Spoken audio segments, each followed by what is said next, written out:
आता मी तुमच्या 2 ग्रुपला कार्ड दिलेत, आदर्श कार्ड दिलेत तुमच्या 2 ग्रुपला बरं का.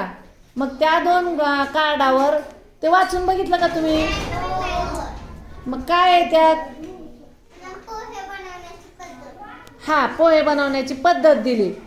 पण आपल्याला ती कार्ड तसे दिलेत, मग त्यावरून कसं लिहायचं? सरळ लिहायचं आहे का जसं दिलंय तसं?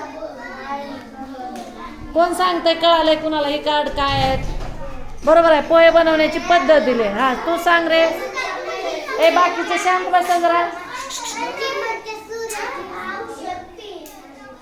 श्रेयस थांब जरा.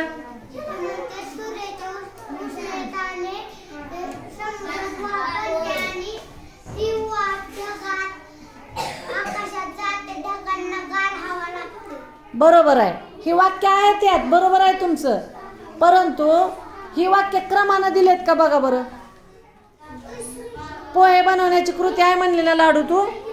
हा, मग पहिलं वाक्य काय आहे सांग? हा, दुसरं काय आहे? बघा मग, बघा इकडं आहे का, अगोदर शेंगदाणे तळून घ्यायचेत का गॅसवर आधी कढई ठेवायची?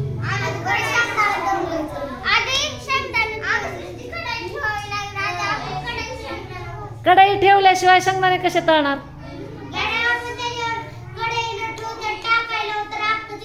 खालीच पडेल की. मग त्याचा अर्थ काय? या कार्डामधले सगळे वाक्य अगोदर वाचायची आणि याचा क्रम कसा लावायचा? पहिली कृती पहिल्यांदा आली पाहिजे, दुसरी कृती दुसऱ्यांदा आली पाहिजे. मग सगळी वाक्य वाचल्यावर तुम्हाला कळेल की पहिलं वाक्य काय येतंय. मला सांगा बरं पहिलं वाक्य वाचून. हा, सांगा तुमच्या गटाने पहिलं वाक्य काय येईल? बरोबर आहे, गॅसवर कढई ठेवणे आणि गॅस पेटवणे. दुसरी कृती काय येईल? शेंगदाणे तळून काढणे. परत